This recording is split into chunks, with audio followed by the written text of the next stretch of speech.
সেদিন বাসায় রান্না হয়েছিল ডাল, সবজি আর মুরগির মাংস।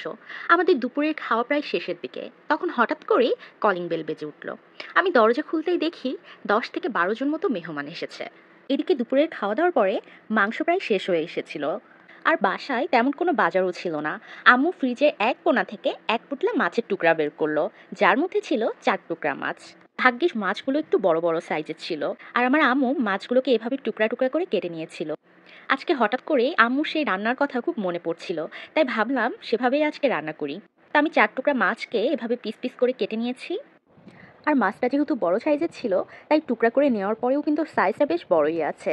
তো আমি এগুলোকে খুব ভালোভাবে পরিষ্কার করে ধুয়ে নিয়েছি।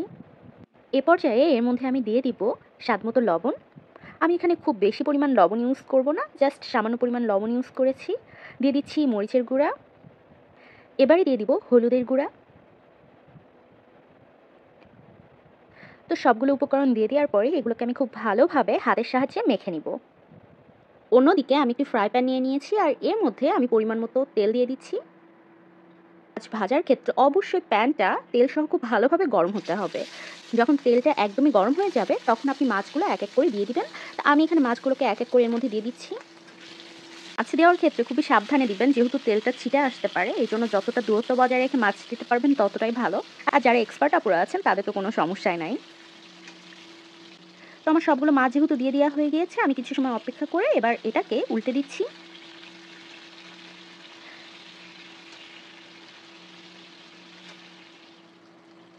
আবারও কিছু সময় ওয়েট করব, অপর পাশটাও ভালোভাবে ভেজে নিতে হবে। তো আমার মাছটা খুব ভালোভাবে ভাজা হয়ে গিয়েছে, আমি এটাকে তুলে নিব। তো আমি একে একে মাছগুলোকে তুলে নিচ্ছি।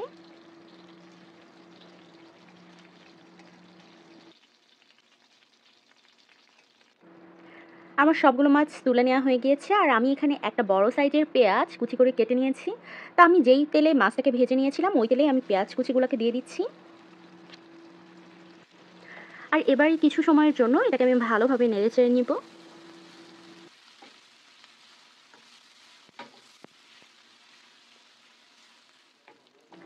বেশ কিছুক্ষণ পর যখন পেঁয়াজটা হালকা নরম হয়ে এসেছে, তখন এর মধ্যে আমি বাটা মশলাগুলো দিয়ে দিব। তো এজন্য এর মধ্যে আমি প্রথমে দিয়ে দিচ্ছি জিরা বাটা, দিয়ে দিচ্ছি পেঁয়াজ বাটা, এবারে দিয়ে দিব রসুন বাটা, আর দিয়ে দিচ্ছি আদা বাটা। তো আমার সবগুলো বাটা মশলা দিয়ে দেওয়ার পরে আমি এটাকে আবারও কিছু সময়ের জন্য নেড়ে চেড়ে নিচ্ছি। আপনারা যখন বড় মাছ রান্না করবেন তখন চেষ্টা করবেন আদা বাটাটা দেওয়ার জন্য। আদা বাটা দিলে কিন্তু মাছের টেস্টটা খুবই ভালো আসে, অনেক সময় মনে হয় যে মাংস রান্না খাচ্ছেন। এবারে দিয়ে দিচ্ছি গুঁড়া মশলা। তো আমি প্রথমে হলুদের গুঁড়া দিয়ে দিলাম, দিয়ে দিচ্ছি মরিচের গুঁড়া, দিয়ে দিব স্বাদ মতো লবণ, আর এর মধ্যে আমি অ্যাড করব সামান্য পরিমাণ ধনিয়া গুঁড়া। আবারও কিছু সময় এটাকে একটু নেড়ে ছেড়ে নিব।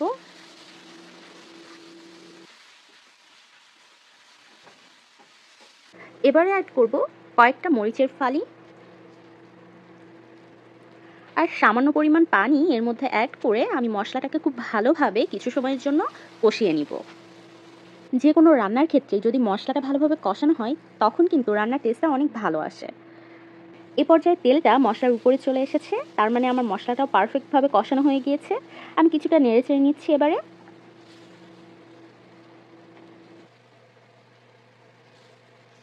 তরকারির জন্য যতটুকু পানি প্রয়োজন আমি ততটুকু পানি দিয়ে দিব। তো এই জন্য আমি এখানে পানি অ্যাড করছি। বেশ কিছুটা পানি অ্যাড করার পরে আমি এটাকে ঢাকা দিয়ে মশলাটাকে আরও কিছু সময়ের জন্য কষিয়ে নিব। 4 থেকে 5 মিনিট পর্যন্ত কষিয়ে নেওয়ার পরে আমি ঢাকনাটিকে তুলে নিচ্ছি। আর এবারে আগে থেকে ভেজে রাখা মাছগুলো একে একে আমি এর মধ্যে দিয়ে দিচ্ছি।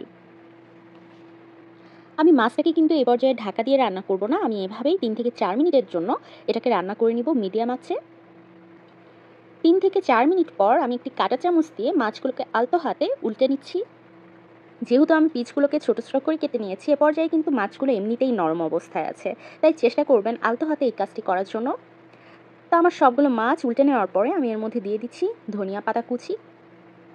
অনেকে আছে রান্নার মাঝেই ধনিয়া পাতা দিয়ে দেয়, সেক্ষেত্রে কিন্তু ফ্লেভারটা কেমন যেন একটা আসে। তো আপনারা চেষ্টা করবেন লাস্টের দিকে দেওয়ার জন্য। এবারে আমি অ্যাড করছি জিরা গুঁড়া। আর আমি জিরাটাকে খুব ভালোভাবে ভেজে তারপরে গুঁড়া করে নিয়েছিলাম। এবার এভাবে 2 থেকে 3 মিনিট মতো আমি রান্না করে নিব।